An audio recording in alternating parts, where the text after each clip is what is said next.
Good evening, ladies and gentlemen and home viewers. Welcome to the April 22nd meeting of the Burnsville Planning Commission. Meeting is hereby called to order. First step of the meeting is adoption of the agenda. Any changes to the agenda? Any changes from staff? None from staff. Thank you. Can I hear a motion to adopt the agenda? Move the motion. Thank you. Motion is moved by Commissioner Tahari and seconded by Commissioner White. All in favor, say aye. Aye. Aye. All opposed, same sign. Motion passes 3-0. Adopting the agenda. Next item on the agenda is approval of the minutes from the April 8th Planning Commission meeting. Is there any change? Are there any changes to the Point of clarification, minutes? that's the March 25th, I believe, right? I believe it was April 8th. Oh, you're right, I'm looking at the wrong one. It is. Don't mind me, I'm just looking at the wrong agenda. Okay. There we go. Any changes from the meeting's minutes from April 8th? None. Any from staff? None from staff. Hearing there are no changes, can I hear a motion? So moved. Second. Okay. Motion moved by Commissioner White and seconded by Commissioner Tahari. All in favor, say aye. Aye. Aye. Opposed, same sign. Motion passes 3-0 to approve the meeting minutes from the April 8th Planning Commission meeting. Next item on the agenda is a public hearing for Alsoford Family Limited Partnership for an IUP for soil remediation located west of Ladybird Lane, east of DuPont Avenue, commonly known as 900 Ladybird Lane. Excuse me, this is the last agenda. Sorry, excuse me.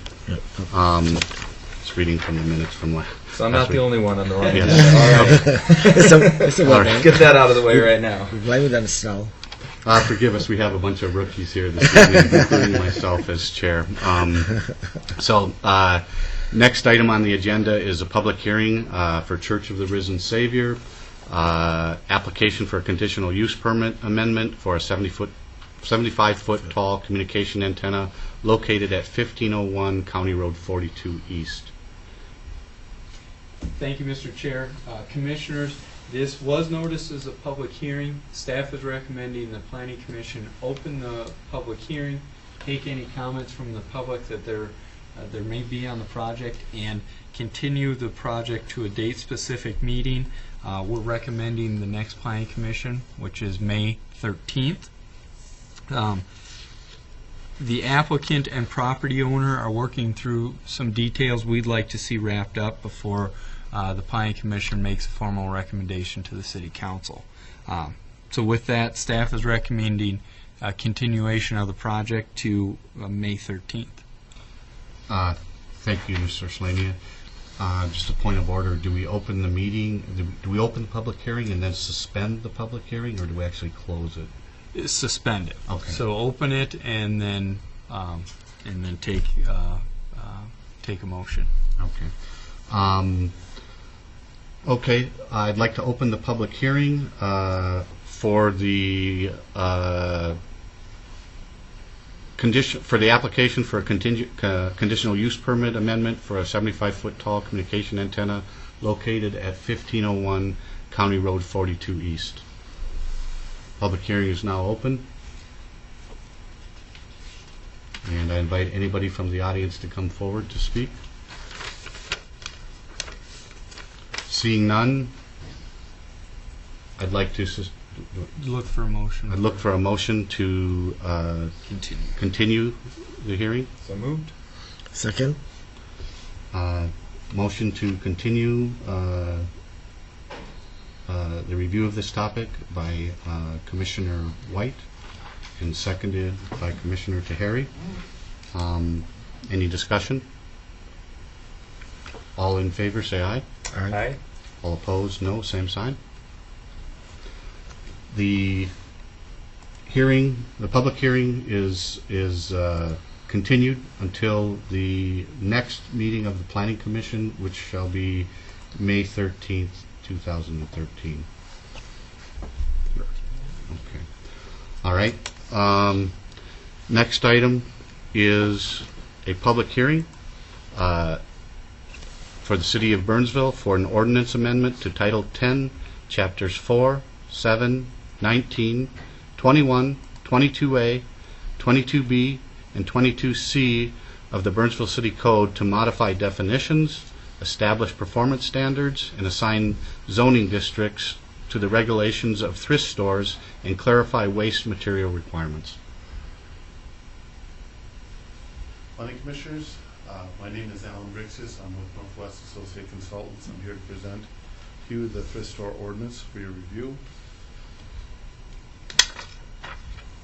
In December of 2012, the City Council passed an interim moratorium on the establishment of new thrift stores to allow the city to study the land use effects of thrift stores on other commercial properties. Thrift stores were interpreted as being previously as being a land use that's consistent with other commercial retail operations. Our study basically came into effect. We inventoried the city of Burnsville as well as surrounding communities and other communities that had regional shopping centers to make a determination as to whether larger or thrift stores in themselves had land use characteristics that were unique to them and different from other retailers. We prepared a report, and on March 12, 2013, the Council and the Planning Commission reviewed that report, and the findings were that the definition of thrift stores encompassed a lot of different types of land uses, including pawn shops, collectibles, antique dealers, general merchandise, secondhand goods. So it was a pretty broad range of land uses that would fall within that definition. We find that thrift stores are becoming more and more popular both nationally and locally. Our field inventory basically demonstrated that there are some unique land use characteristics associated with larger thrift stores. While the smaller thrift stores that fit within shopping centers' tenant space that did not have any type of outside operations or the receipt of donations fit very well within the context of retail and other land uses within the district. The larger thrift stores that would receive donations on a larger scale directly from the cars presented issues as far as storage, processing, automobile traffic, and those type of features.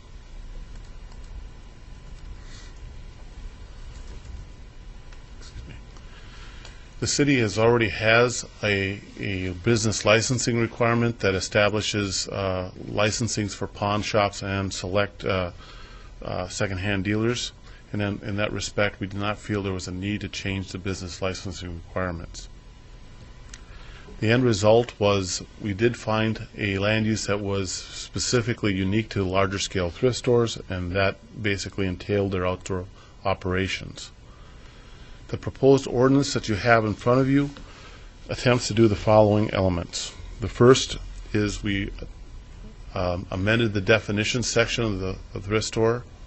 That included both a definition of what constitutes a thrift store and also what constitutes a rental place. At our discussion at the workshop with the Planning Commission and Council, concern was raised over the sale of business-owned merchandise at the end of its useful life as a rental operation, and they did not believe that that constitutes the collection of merchandise off-site and bringing it in for retail use. The next element we did is we separated the unique or the boutique thrift stores from the larger scale. Thrift stores under 5,000 square feet are permitted within the same zoning districts as other retailers, that being the B2, B3, B4, heart of the city and the mixed-use zoning district. These uses are allowed as a permitted use, provided that no outdoor operations such as collection of merchandise, processing of merchandise, or storage of merchandise occurs outdoors. We then established anything above the 5,000 square foot retail as a mandatory conditional use permit, and we are going to allow that in the B2, B3, and B4 districts. We did not include it in the heart of the city. We did not include in the mixed use because these larger retail or operations do not really fit within the intent and purpose of those districts. We also, after a discussion with staff, established that if there is a smaller thrift store under 5,000 square feet that wanted outdoor operations, we set up the conditional use permit for that outdoor operation. That means all operations would allow for the stacking of vehicles, the collection of merchandise within the store, processing within the store, those type of features. In taking the donations, the things that we required as part of the conditional use permit were that the drive-through for loading and unloading is required. The drive-through lanes cannot be facing a street. The drive-through lanes must, or the unloading of vehicles must occur within the building. We established a 160-foot stacking requirement. The drive-through lane cannot be directly open to a public street for fear that we'd have these backing into the public street and holding up traffic. And then directional signage is required. If you find that the ordinance is acceptable, we look for a recommendation to go to council. The council will consider this on May 7th. If there's any questions, I'm trying to respond. Thank you, Mr. Brixius. Any questions from commissioners? Yes. Commissioner White? Thank you, Chair. How many thrift stores do we have right now that are larger than 5,000 square feet? Larger than 5,000, we have 17 in total, and I would say we have maybe 5. I can check those numbers a little bit more specifically, but I think we have 5 over 10 or 5,000 square feet. Okay. Do the special requirements here, some of these service lane specifics, do we know, let's just take the 5 over 5,000 square feet, do we know where those current 5 fall as it relates to some of these ordinance provisions? In most cases, they are not compliant with these ordinance provisions, and as existing established businesses, they would qualify as legal non-conforming uses in the current operations. This will be more applicable to newly established businesses and businesses that would be looking to expand or enlarge in place. Then they would have to demonstrate they could meet these requirements. So if I take the Salvation Army as an example, let's say that's coming in new. I don't know if this is a better That'd be a question good for example. you. That location there, I don't believe is 150 feet from the street. So that they would have to find a different location to operate than where they're at today. If they were coming in new, I understand that they're grandfathered in, but if we're looking at them as a new business, that would not be an acceptable location for them. In some cases, the site constraints will prohibit them from operating there. The 160 feet would be totally on site. It's the queuing, just like what we have for fast food and others. That would have to be separate. It would have to be segregated from the parking. It'd have to be established in a manner that would not interfere with on-site operations or backing into the public street. That's correct. Okay.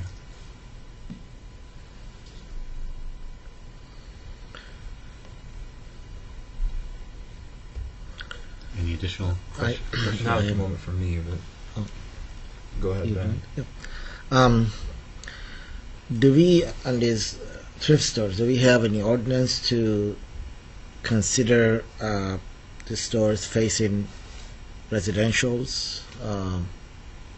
Any restriction toward That was ordinance? that was one of the major considerations when we stipulated that the drive-through or the service lane could not be facing a public street. We basically want them to be at back of the building in an area that can be screened and treated in a fashion. Generally, what I've experienced, and quite frankly, I just had the opportunity to do some planning for a thrift store expansion at the time this was taking place. The items that we have concern with is both the stopping of vehicles, the screening of residential properties. We've included those stipulations within the ordinance. Making sure that it occurs within a building rather than outside where there's doors opening and closing. And the stipulation that there's no lights or intercom system that would be required as part of this. The placement of the drive-through lanes are intended to provide that protection for the residential properties as well as the appearance from a public street. Thank you. Thank you, Commissioner. Mr. Brixius, just one other question for myself. Regarding existing thrift stores and application, could you, I think he answered it, I just want to make sure, how would this be applied to existing stores? That's an excellent question. Current state statutes have given non-conforming uses a number of protections. Specifically, we cannot impose our new requirements on established businesses that are legally non-conforming. So if they've been illegally established under previous ordinance, they can continue to exist in the same size and manner as they do today. We can impose new conditions on them if we see expansion that would dramatically change the use or operations. In that respect, most of them will not be affected at all. Additionally, these grandfathered rights are protected, and where previously the state statutes allowed us to impose new regulations if a building or business was destroyed beyond 50%, now those protections even have been expanded to stipulate that if you pull a permit within 180 days of demolition or destruction, you get to retain your grandfather rights. So in that respect, the new regulations will be only applicable to those businesses that are new to the community or those that are going to expand. Thank you. So just quick summary, it should have no impact on the existing That's correct. businesses unless they try to expand. That's And correct. so it's forward-looking in nature. Yes, sir. Thank you. Any additional questions at this point? I do have another one. With the stipulation regarding drive-through lanes not facing a street, how would that impact a facility like the Salvation Army, where the back of the building is right along McAndrews, so it's not like it's an alley or behind a. Mm-hmm. Does that impact that, or is it simply saying it would be in the back of whatever building is there? I'm trying to understand how No. that would be applied in a Mr. situation White, like that. The circumstances when we drafted this was if it has a public street access, if it's a corner lot or if it's a double frontage lot, we do not want the service lanes. So in that respect, that lot is protected under current non-conforming rules, but if that lot was being selected on a new basis, it would not meet these rules and would not be used in that fashion. Okay.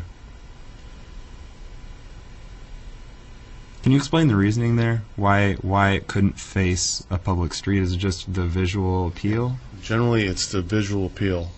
There's two components. One is to make sure that we have adequate spacing segregated from the public drive lanes. It has to be segregated from internal parking and drive lanes, but then it's the visual appeal. The drop-off zones are generally the worst part of the operation. It's just like any loading dock that you see. There's going to be processing of goods. There might be, if it occurs outdoors, it can be very problematic and unsightly. That's what the protection is intended to do. Okay. Thank you.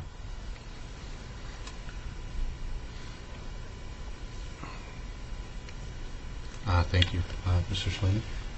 Commissioners, to Commissioner White's point, because the Salvation Army doesn't have direct access from McAndrews, it's really the visual impact that's creating the nonconformity in this situation. Because as Al said, it's it is a loading area. May not be a loading dock, but it is a loading area. So even though they don't have that access from McAndrews, the fact that they're facing the street is the issue. Yeah, and I'm only using them as an example. I realize they're grandfathered, but I'm trying to think through this from the standpoint of perhaps a new business that would want to come in facing the same location. Say they wanted to come into the same location. We have, especially along McAndrews, that's the primary place that I can think of. We have a lot of loading docks that face the back, loading areas. So it seems a little bit odd to me to create an ordinance that prohibits use of that area simply because it faces the street. But Well, and just to expand a little, many of those loading areas would be non-conforming today for other reasons, for landscaping and so forth, just because we've tried to tighten down and create more of a buffer than when those shopping centers were originally developed. Sure. So there's a good chance they're non-conforming for other reasons also. But that's a very good example.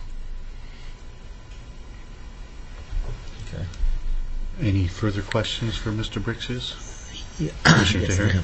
I have thank you, Commissioner. I'm looking at item section 3D, item 5, screening process or ordinance. Can you explain what is what the screenings are made of? What are the purpose of it, or any specific aesthetic requirements? Yes, your zoning ordinance has a specific section on landscaping and screening, and it can qualify either as a screen fence or landscaping. Generally, what we're just establishing is that the height has to be up to a 6-foot height at time of installation or the time the business opens its doors. Otherwise, it would have to meet all those rules that are already established. I believe it's in section 30 of your zoning ordinance. But that specifically outlines the planting, if it's going to be a landscape or green hedge, or fencing requirements. But it could be either one of those two. And the fencing would be chain link or different? No, there are specific requirements as far as fencing. Chain link is not one of the options. I'm just concerned about this fencing. Yes. Doesn't look like Yes. garage or And that's one of the other reasons we're not allowing them in the front or the street side. So It does, Thank you. Commissioners, it does have to be, I believe, 80% opaque, so the Opaque. chain link and the chain link with the plastic slats do not meet the criteria for that. So it would have to be some type of privacy fence. Thank you. Any addition? Can we? Commissioner White?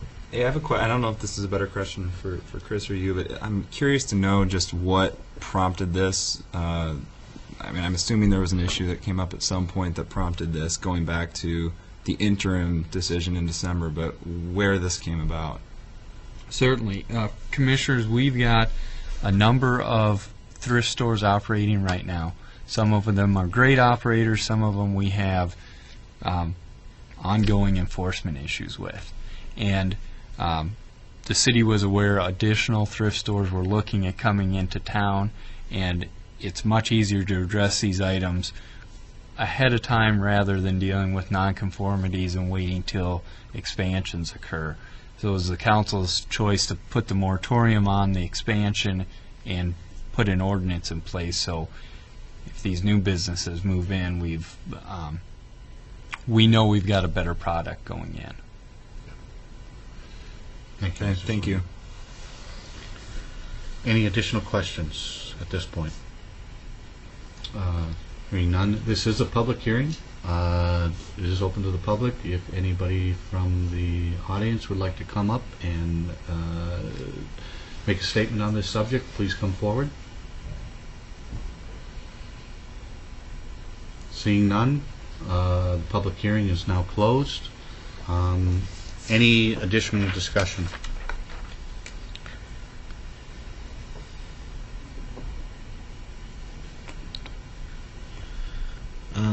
I have one Commissioner Tahiri? Thank you, Chair.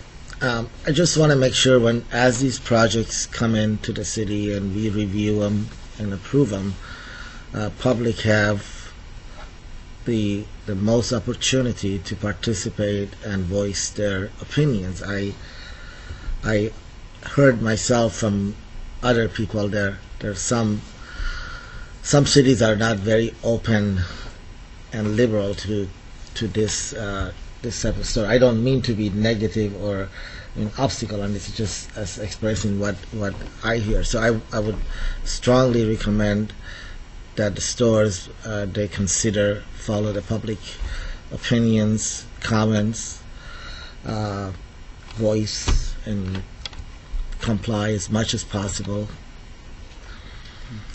Thank you. Any additional discussion? Yeah, I don't know how I'm going to vote. I think. I don't know. I don't know what I appreciate the need to try to put the regulation in place. I'm concerned that it's going to prohibit. It's going to be an obstacle to people who want to operate, and typically thrift store operators are charitable organizations. Not always, but often. And I'm just concerned about the stringency that's put in place here. Again, I understand the need for wanting to protect visual appeal, but I'm just not sure I feel like it needs to go as far as it does. Thank you. Mr. Slaney, I think Commissioner Tahiri kind of questioned a little bit what drove it, but I think more of the motivations might help too, because I think something about the overall quantity and the concerns that originally drove the moratorium, that might help people formulate their opinions. Certainly. I'll have Al jump in on some of this, but first to Commissioner Tahiri's point, I think this has been well flushed out in the public arena to some degree. I know the Planning Commission, Council had a work session and invited the Planning Commission. The Economic Growth Committee reviewed it. Now we're to the Planning Commission and then moving on to the Council. I think there's been some good discussion on it because of Burnsville, the benefit of Burnsville Center operating in town. We get a lot of secondary and third tier retail operations that feed off of that.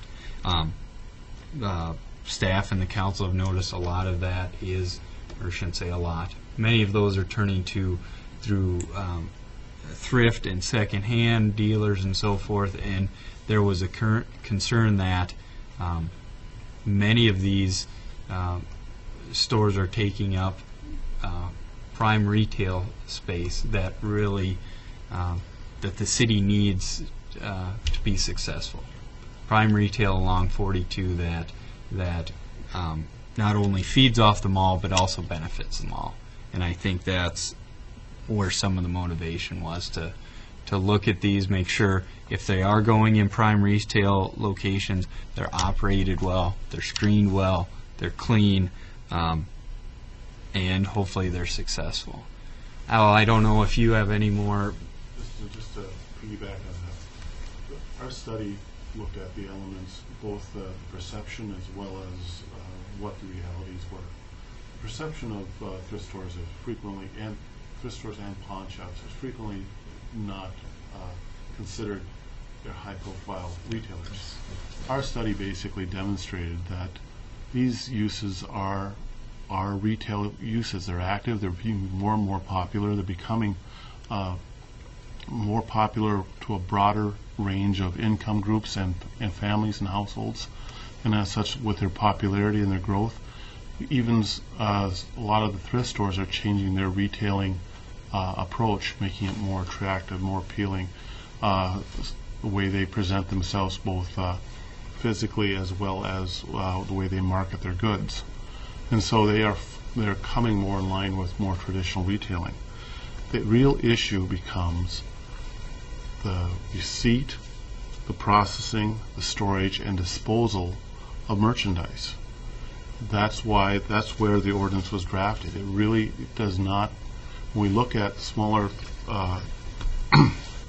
smaller thrift stores like Once Upon a Child or those, they fit within the context of any shopping center, and they don't present any kind of different use than a retail operation. When we look at the larger ones like Goodwill or Unique, where we're having a lot of merchandise being brought to the site by a variety of people in a variety of times and operations, if we're not regulating that, it becomes a real issue as far as storage, processing, appearance, traffic, and those issues.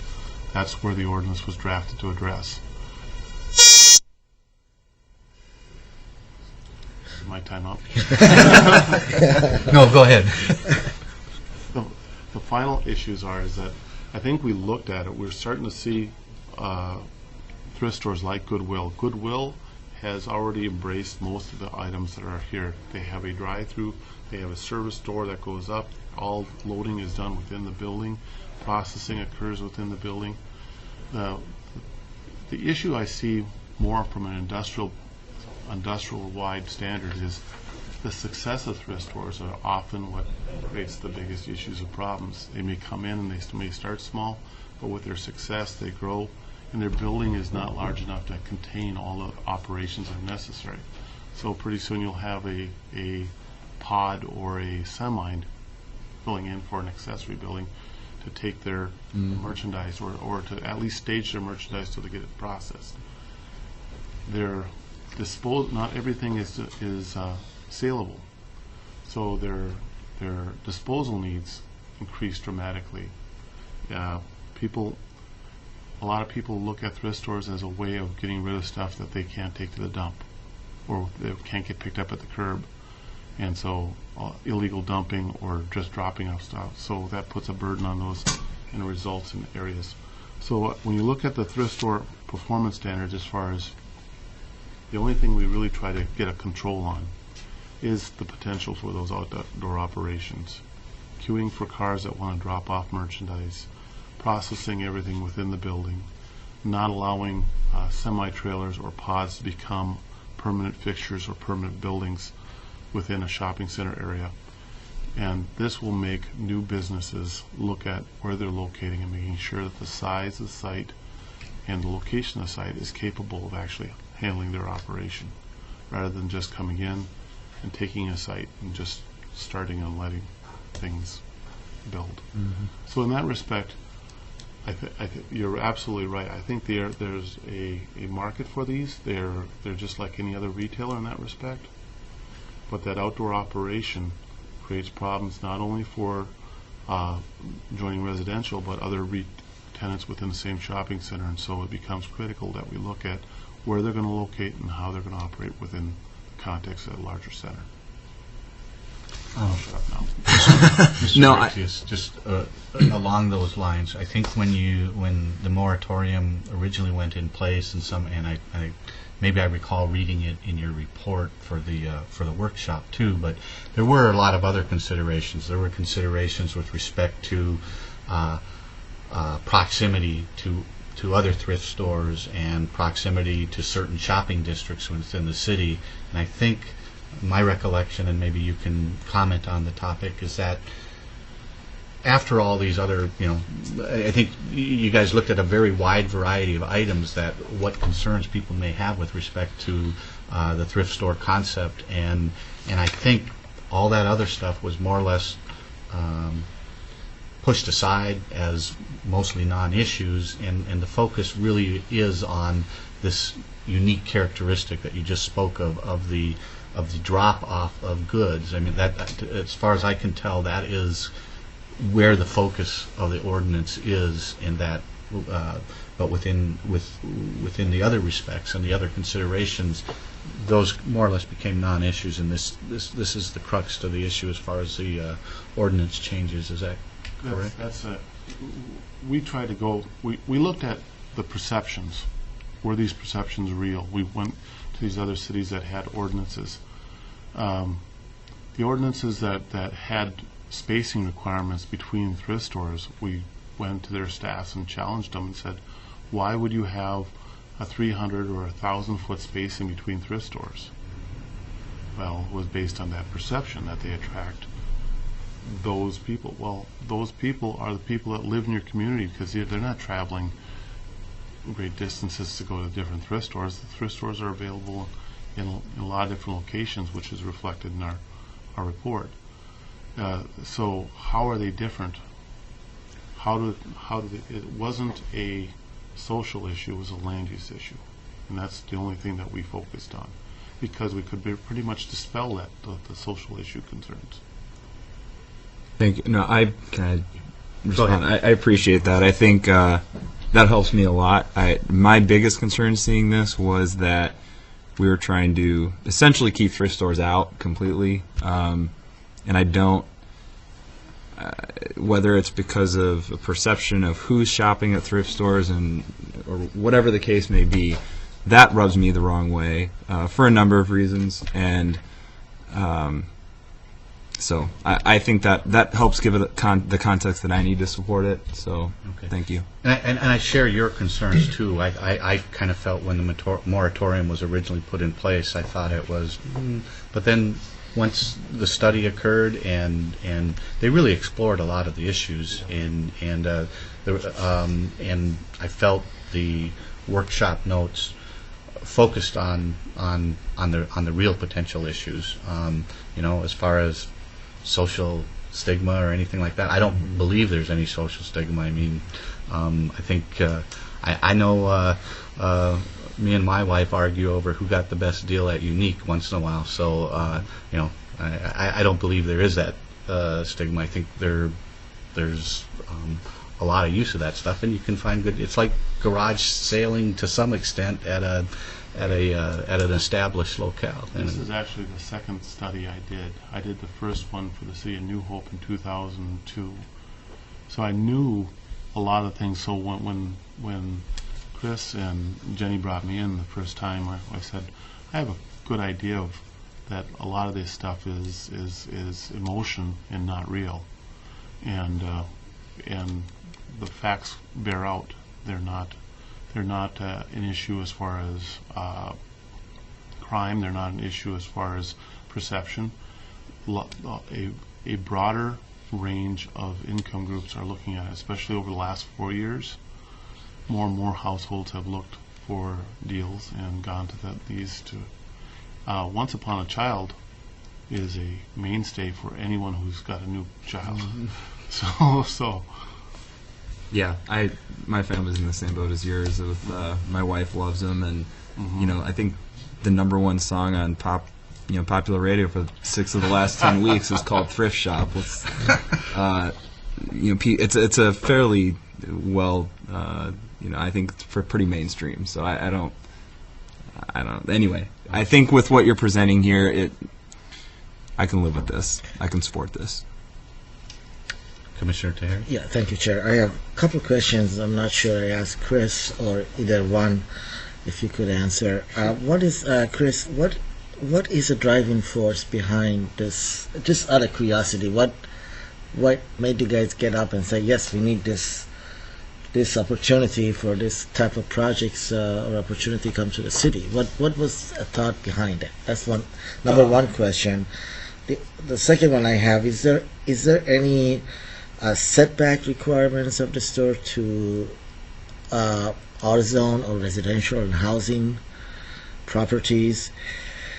And the third question, if the store coming in and want to occupy a vacant lot or land, is the land going to be, do they have the opportunity to purchase this, or is it a lease that city after a year or 10 year can take it back? Perhaps a high-rise a developer want to come in and propose a development which has 10 times more profits and tax revenue for the city versus thrift store. So does the city have a chance to say, okay, you guys, your lease is up in a year, 2 year, 5 year, 10 year, this is the a notice? And the last and fourth question I have, unfortunately, Well, I've heard perception both ways, as Commissioner Corey says, that a positive, encouraging, and also the other way. So I think you have to work on both perception from both different group and probably a stereotype of people who live in Burnsville. There may be some groups and say, well, no, I want to make sure I don't buy any property within 50 feet or 100 feet. So we do need to work on a perception for other type of group that are not so familiar of what these are all. These are not just Goodwill stores coming in with tons of cars or truck driving in and out. So we do need to probably work at the marketing, advertising, educating, and so forth. I promise I stay quiet and I can respond to the ordinance elements. The ordinance is your zoning. We don't get involved with lease arrangements. People can come and buy property and build in accordance with your zoning. If they get a conditional use permit, they can build a larger thrift store on the site, and the building will meet all your performance standards of other commercial buildings.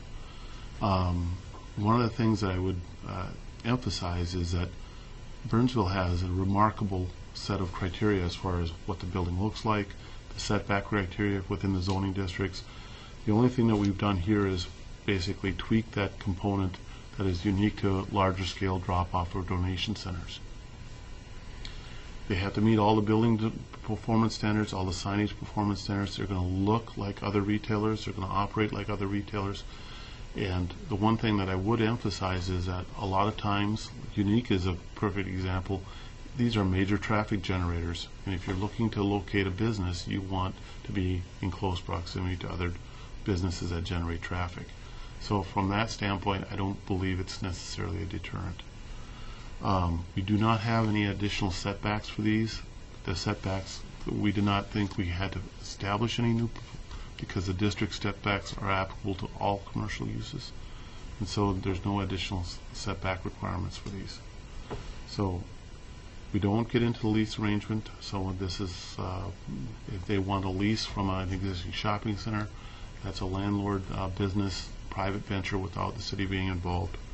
If they want to buy property, again, that's a private business deal, transaction, without the city being involved. Ours is only the zoning application. thank you. As far as the original, Yeah, Commissioners, I was just going to interject that, again, we've got a number of these retail users in town. The city understood additional stores were looking to come in, and we felt this was our opportunity to make sure we dealt with these loading and unloading zones now before additional tenants started occupying buildings. Thank you. So I think you guys, gentlemen, addressed all of Mr. Tahiri's questions. Maybe a little bit more on the, I mean, you did address this perception a little bit, but I think his point was more from the city standpoint, and are we trying to be neutral, encourage, discourage? Maybe Mr. Slaney can answer that. I would say, for the most part, we're pro-business, any type of business that can comply with our ordinance requirements. And I think this helps, as Al said, if they're running a clean business and their loading area is as clean as the neighbors and everybody's on the same playing field, that should benefit everyone. We're not, as part of this, we're not specifically promoting thrift stores or trying to downplay them at all. I would say this is more land use than it is business related. And Commissioner White? How many current retail locations fit this, would match or not match this requirement? I guess I'm curious to know how many of the current available sites for a potential thrift store would be squeezed out of. You mean the over 5,000 square feet? Correct. So yeah, so if someone's coming looking to move in, are we basically squeezing them out of any option in the first place, or is there plenty? Yep, there's plenty that fits this. There are, I wouldn't say they're all available just because it's hard to keep track Right. of who's in, who's out, but give or take a half a dozen locations would fit this bill. Locations that are not already occupied by other thrift stores. Okay. So it leaves the door open for other businesses to come in. Okay. Thank you. Any additional questions? Okay. I'll just make a few comments from my perspective. Yeah, I did have a lot of the concerns that the other commissioners voiced this evening when the moratorium first came in place, and then I did read the report in detail that Mr. Brixius put together and was used at the workshop, and I believe the net result was, as Chris said, neutral. Neither encourages, discourages, but it says if you're going to have a large one that has this additional unique characteristic, then we're going to develop an ordinance that addresses that. And that's primarily what the ordinance changed. It added some definitions, yes, but the main, I would say, if you say a burden or a change to a potential thrift store locating in Burnsville, to me, it's the primary thing is the drop-off location, and that's where they focus. So, given that, I'll be supportive of recommending this to the City Council, because I believe they really focused on the issue at hand, and the net result is relatively neutral, at least in my opinion, to potential people that would come into the city and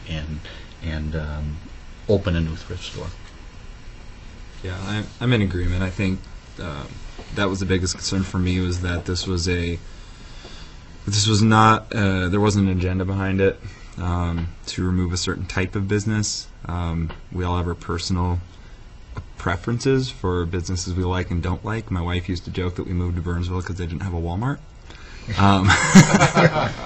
Which is, of course, no longer the case. But that said, I would not have advocated a city position that said no Walmart's allowed. I mean, I think you have to foster, you have to allow for the market to reign. So I think it's well presented. I think it's been well researched, and I support it.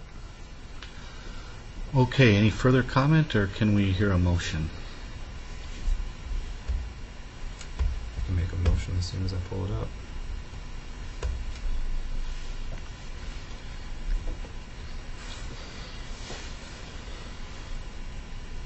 So we're just recommending approval of the ordinance. Approval correct? of the ordinance All right. to Title 10 and on and on. I move to recommend approval of the ordinance. Do I need to read the ordinance?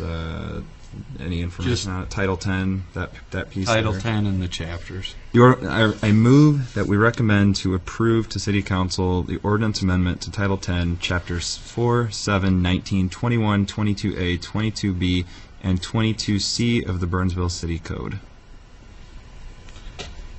We have a motion. Do I hear a second? Second. Thank you.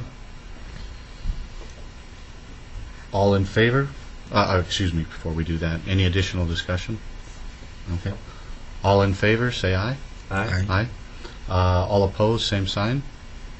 Hearing none, the motion passes 3-0 to recommend approval to the City Council. And this will go to the council on the 7th. May 7th. Thank you, Mr. Thank you. Thank you, Mr. I know you Briggs. probably Well done. answered many of these questions multiple times, so Yes. appreciate your No, they're patience. good questions. Commissioner, I'm going to ask to be excused. I have to go home. No problem. Thank Safe you. driving. Thank you Yes. for coming. Next topic, again, is, I believe it's a public hearing. It is a hearing. Variances are not necessarily public hearings, but it is a hearing on the Okay. application. Hearing on Wiseman Investment Group Limited application for a variance for reduction in the side yard setback for an existing building and addition located at 14381 Ewing Avenue. Thank you, Mr. Chair. Commissioners, as indicated, it is an application on Ewing Avenue. The property owner has applied for a variance for existing side yard encroachment and an encroachment for the proposed addition. On the image in front of you, this puts the property in comparison to Ewing Avenue, 145th Street, and Burnsville Parkway. Here's an aerial photo of the property. As you can see, substantial green space exists on the site. We're looking at a 6,000 square foot warehouse building, a few loading dock areas, very limited office space on the west side of the building. And what the applicant is proposing to do is add another 6,000 square feet directly onto the east end, so it would convert a portion of the green space into building area. Loading docks would continue on this south elevation, and additional hard surface would be added. Again, the property owner is looking to enlarge, essentially double the size of the existing building, and variance is needed on two aspects. First, I'll start with the zoning. It is zoned I3, which is office and industrial park. That is consistent with the comprehensive plan. The property is platted. No fees are due. The building was constructed in 2002, and that's really where the background starts. The existing building was built 5 feet into the northern setback. So the setback from the property line is 15 feet, where the required setback is 20 feet. So the building as such is non-conforming. No variance was previously approved for this or issued for it, so we unfortunately have a illegal non-conforming structure. The applicant, just within the last 6 or 8 months, pursued research to do the addition onto the east side, discovered this issue. So to, as I indicated, to keep this expansion in line with the existing building, they're seeking a 5-foot variance so that the entire building could be at 15 feet rather than the 20 feet. Again, we're discussing the variance. The Planning Commission doesn't often see these as much as conditional use permits and PUDs, but we talk about practical difficulty and the reasonableness of the request. Not all economic considerations do not constitute the practical difficulty. Certainly it is beneficial to have that the building in line, but more importantly, these are not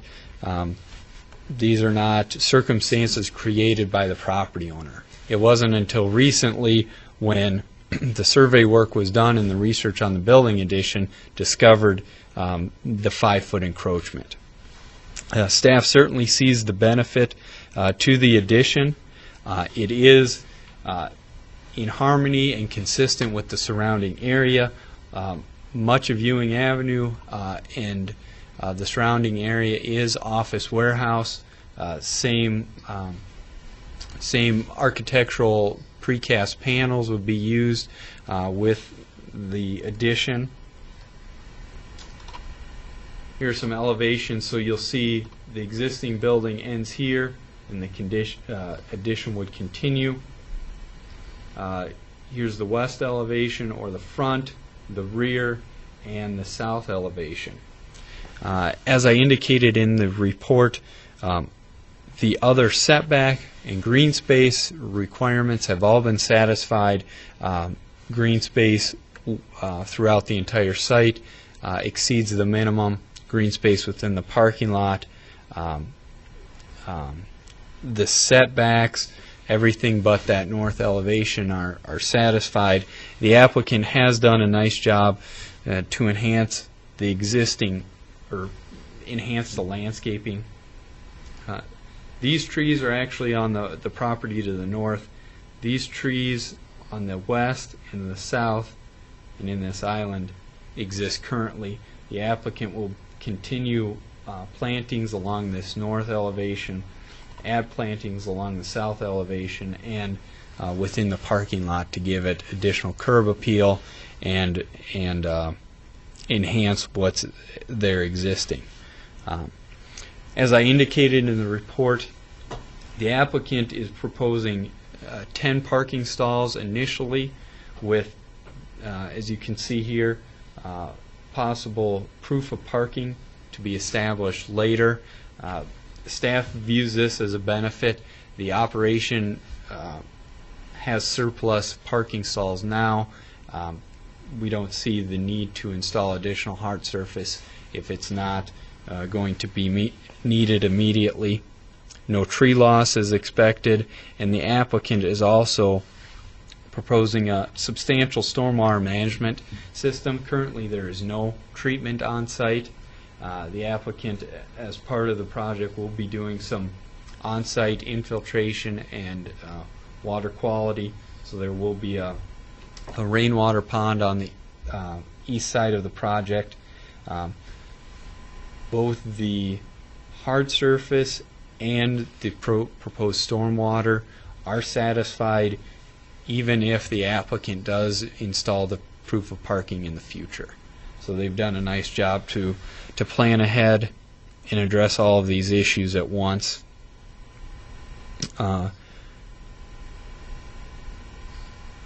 Commissioners, the applicant has demonstrated the variance is in harmony with the rest of the neighborhood, poses no detriment to the area.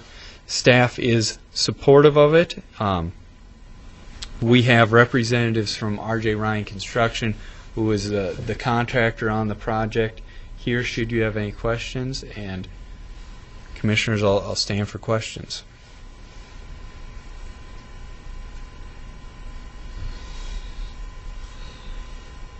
It's not quite as exciting as thrift stores, but it's a good project nonetheless. Just as a point of clarification, so the only business, really the only building affected would be that adjacent property, and they've been notified and don't have an issue with it either. Correct, Commissioners. They have been notified. I apologize, I had to crop this down to fit it on screen, but this is also a side yard for the neighbor to the north. Okay. There are loading docks in this area, so it is a very utilitarian side of the building. They have been notified, and staff's received no comments from them. Thank you.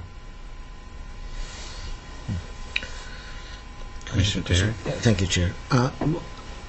Chris, what is the reason that they decided to do the stormwater management design on this addition specifically, not the initial project? Certainly. A lot of it is the grandfathered status of the project. When the building was originally constructed in 2002, there were lesser thresholds, so they probably didn't require, they didn't trigger stormwater management, and over time stormwaters become more important, their stormwater treatments become more important to the city. This triggered it to a point where it needed to be addressed now, so even if the building expands in the future, there's a system in place. Yeah, to follow up on that, Chris, I didn't see any downspouts or gutters, so I assume all the roof water drainage will be controlled through the pond. Not all of it, Commissioners. I'll let the applicant address that if we get into those, if we need more answers. I know portion of the roof will be draining to the north because we do have that green space.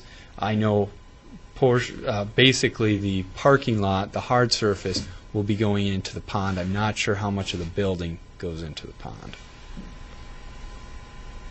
And we can... There are gutters and downspouts located on the north side of the building. And swale. Excuse me, the viewing audience can't hear you. There'll be an opportunity for you to come up and speak. Thank you.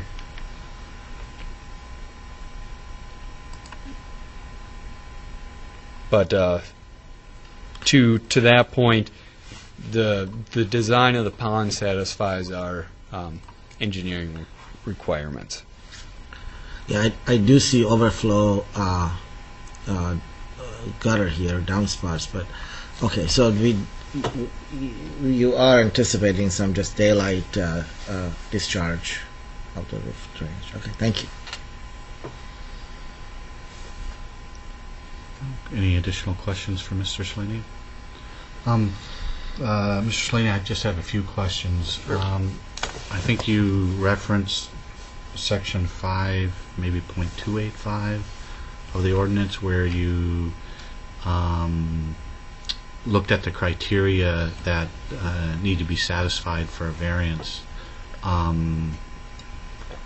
Would you happen to have that at all? I do, Commissioners. It is, I apologize, I don't have it on the overhead. It begins on page 18 of the PDF packet. And let me just clarify, the document referenced in there, it is 5.285, I believe. That is a policy the council put in place, not actually part of the zoning ordinance, but a policy that the council's had in place for many years to help staff and the planning commission and the council weigh, if you will, the benefits or the deviations. I shouldn't say deviations, but weigh the benefits or negatives of a variance. And so these are not necessarily backed up by state statute in any way, but they do, they are able to shed some light on reviewing an application. And I did, this is something staff works with the applicant on, addressing these depending, some of them obviously don't apply depending on the project, but I believe it was 9 positive aspects, maybe 6 negative aspects to the project. Okay, and I believe one of the other criteria you discussed was showing that there is a hardship. Can you shed some light on that? Certainly. And this is actually a good opportunity. The state of Minnesota changed the variance standards. It's changed twice now, I think, in the last 3 years. So the term hardship is not now out, and the term practical difficulties is now in. And that is basically the argument or the statement that the official controls are putting are so restrictive or putting limitations on an applicant that they can't necessarily put their property to reasonable use. Well, they've also expanded that term reasonable use to say it's not necessarily that they can't put it to reasonable use, but that the request is reasonable. So it is, some people would say it's more clear than it was before, some people would say it's less clear. The question is, posed to the Planning Commission, is the request reasonable? Does it pose negative impacts to the adjacent property owners? In staff's opinion, we found we supported the request, but that's certainly a discussion the Commission can have as we go through this. Is there a drainage easement along that north property, plus or minus 5 feet of the property line? There is, I believe it's 10 feet. So the applicant is out of that by an additional 5 feet. And is there any Or actually, oh, go ahead. I was just going to say, I think it's, now that I say that, it's a side yard, so it's probably only a 5-foot easement. Now that's a drainage and utility easement, correct? Correct. Will the new trees be planted in that easement? I believe some of them will be. Let me get to that. Yes. I think what we're looking at here is that is likely a 5-foot easement, so the trees are planted in that area. That's something staff can review with the applicant, make sure there's no difficulty with those plantings. Is there a real need to have access via that easement? There has not been. To be honest, I would need to check back with our engineering department to see what if anything is running through there. But that's something we can work with the applicant as we move forward. Okay. Any additional questions for Mr. Slaney? I have a question. Yeah, thank you, Commissioner Tahir. Chris, could you kind of explain item 3 on the guidelines about does the proposed use cause less harm to natural resources if allowed? And the answer is no. Could you kind of clarify on that a little bit? Sure. And you're referencing, I believe it's page 18 of the packet. Would the proposed use cause less harm to resources? If allowed, then would the strict enforcement? That really gets into setbacks that would come along a lakeshore setback, steep bluff, wetland, so forth. A situation where the applicant may be proposing to, the best example I can think of is a single-family home on a lake, where they'd rather encroach to the front yard setback and give more space to the rear yard setback, which would be the lake. And in this situation, staff's response was no, there are no, to be honest, we didn't consider there to be substantial natural resources in the area, so you could have deemed that not applicable. In this case, we said no. Thank you, Mr. Slaney. Thank you. Point of order, Mr. Slaney? Sure. It's not a public hearing. Do we ask the applicant up?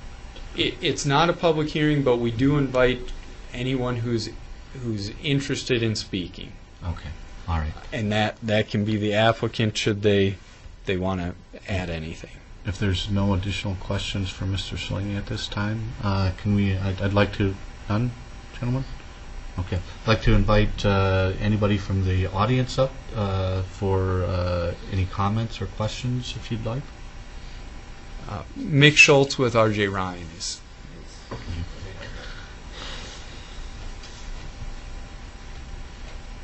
Mr. Schultz, could you please state your full name and address? Business address is fine for the viewing audience. Nick Schultz with RJ Ryan Construction, 1100 Mendota Heights Road, Mendota Heights. I'm available for questions and follow up for some of the other commissioner comments. Drainage on the north side of the property, we're just following what the existing building is draining. Existing building drains down that utility easement and then down around the building. So we're just continuing that same drainage path. Okay, thank you. Mhm.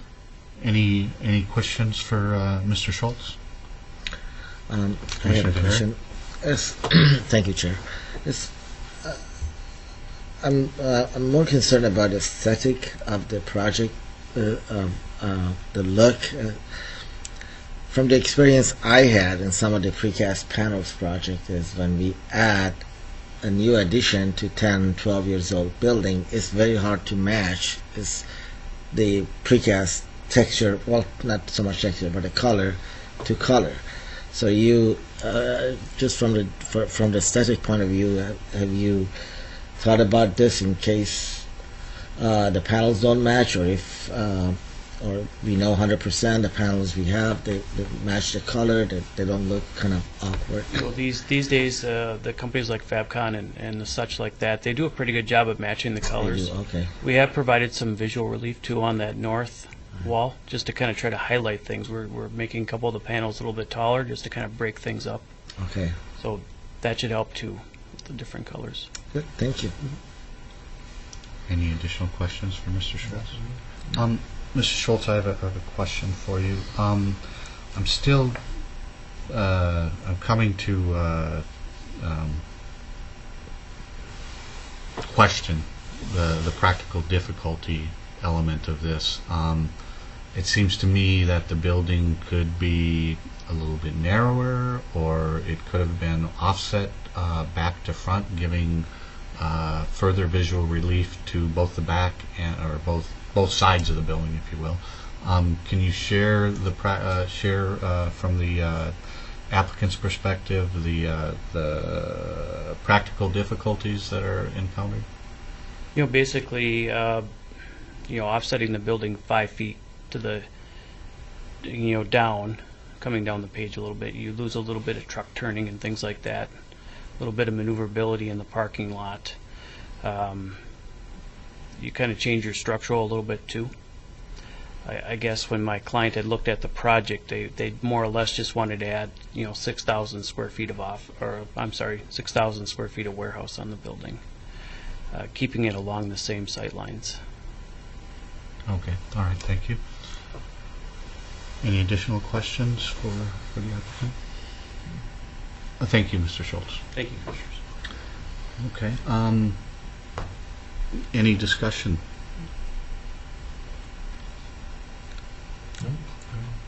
I'm in support of it. Okay. Can I hear a motion, please?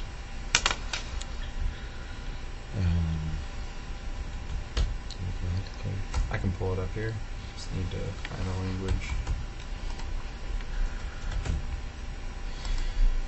I move that we recommend to the City Council approval of the variance application for reduction in the side yard setback for the existing building and addition located at 14381 Ewing Avenue as proposed. Do I hear a second? Second? Motion by Commissioner White, seconded by Commissioner Tahari. Any further discussion, gentlemen? I'm still having a little bit of trouble seeing the practical difficulties, and the request is reasonable. And I understand what the applicant said, and I understand the staff's assessment. Mr. Slaney, just a quick, again, point of order. How do we view, when staff puts together that 14-element questionnaire, if you will, how do we view that, and how are we to take that in our... Commissioners, it's specific. It's specifically guidance. It's not obligating the planning commission or council to anything. Those criteria are guidelines that, in staff's opinion, those calculated out to be more positive than negative. Again, harmonious with the neighborhood, consistent with the comprehensive plan, no detriment to the neighborhood. Those are, I would say, specifically opinion questions. Mm-hmm. And if the planning commission has concerns or objections, that's certainly within your realm as a recommending body to the council, so the council can see both sides of the commissioner's opinion. Okay, all right. Thank you, Mr. Slania. Then going forward here, from my perspective, I really don't see that the practical difficulties issue is met, and the fact that there's a couple things I don't necessarily see in the project. One, the fact that the building was constructed into the setback accidentally. I don't know that it should be perpetuated by further approvals from the city. That's one problem I have with the application. The other problem I have with the application is we're putting a 12,000 square foot building up here, and even though there's a statement in the packet that indicates that many of the current stalls aren't used, and while I am in favor of maintaining green space, I don't know that this owner or this lessee will continue using the building, and for how long, and not having that additional parking. While it may be fine for the current tenant, it puts us in a situation with a building with roughly 12,000 square feet and 10 parking spots. And I guess I'm not too keen on that idea also. So for myself, I don't think I can, and I appreciate the work that Chris and staff has done with the applicant. I just personally can't see a variance given those two concerns that I have, granting that. So having said that, is there any further discussion? Mr. Chair, just one point of clarification, not that it'll change anyone's mind, but in this case, the property owner and the leasee are one and the same. They operate under different legal entities, but they are one and the same. Okay, thank you for that clarification. I guess from my perspective, whenever I'm looking at a setback request, and I agree, I think your points are well made. My number one concern with a setback is what is the adjacent property owner? How do they feel about it?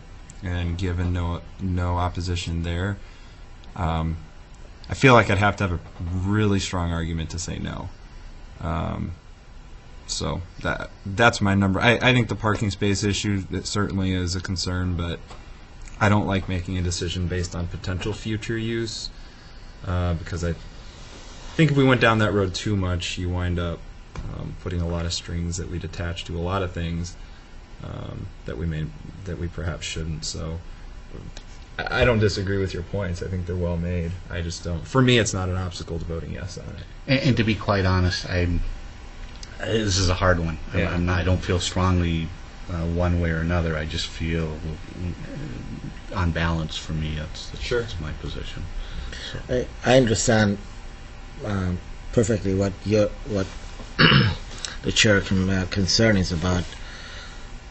We grant the variance for that 5 foot or whatever. But I guess what the question that I have, if this was initial project was this encroachment to variance was a mistake from the city, the designer, the planners, who missed the ball here? If we are bearing from my point of view, as a city is fully responsible, with all respect to Mr. Planner here, to review all the design and all the details of the proposed project. And if it was from our side that missed that part, I don't know how much we really are to put burden on the owner to make up what our shortcoming on the review of the project. I guess that's one point. I support the project and moving on that. But unless Mrs. Lina have other comments on that. A good point, Commissioners. It should have been something that was caught either in-house by the planning staff or in the field by the inspection staff prior to 11 years later when the addition came in. And unfortunately it wasn't caught. Staff views the variance kind of twofold. It does allow the applicant to do the addition, but it brings that existing building into compliance or conformance. There haven't been insurance issues as of yet, but it would give that building a clean bill of health also. And to follow on that, I believe if we enforce the owner to comply with that variance, that aren't we putting more cost burden on the owner to create the jog? Is there are a lot of design elements involved: landscaping, drainage, grading, and lots of, I believe, number of other issues that are going to be it's going to impact. That's going to add cost to the project.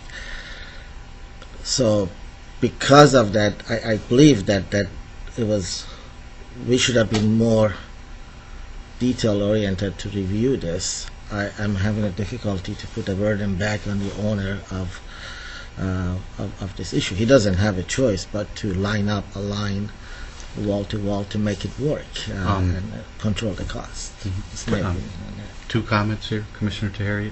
One, I understand what Chris said, but I also believe it wasn't just incumbent upon the city to review the plans, to look at the setbacks. That's it's public ordinance. Use an engineering firm when they come and do these projects.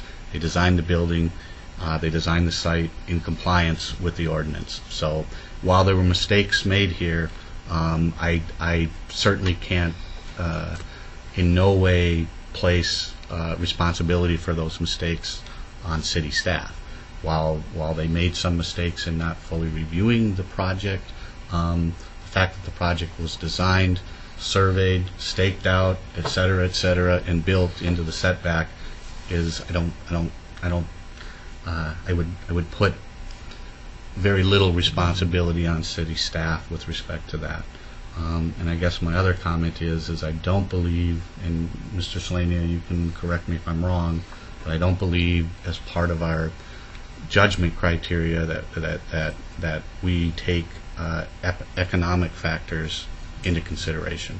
Is that That is true. That's something I was going to mention. The economic considerations cannot be the sole determining factor. so? If there's any further discussion, I don't think so. No. okay. Hearing none, I'd like to put it to the vote. All those in favor of recommending approval of the variance to the City Council, please say aye. Aye. All opposed, same sign. Aye. Motion passes 2-1. Motion passes 2-1, Commissioners, and this will advance to the council at their next meeting, which is, I believe, the 7th. Thank you. Thank you.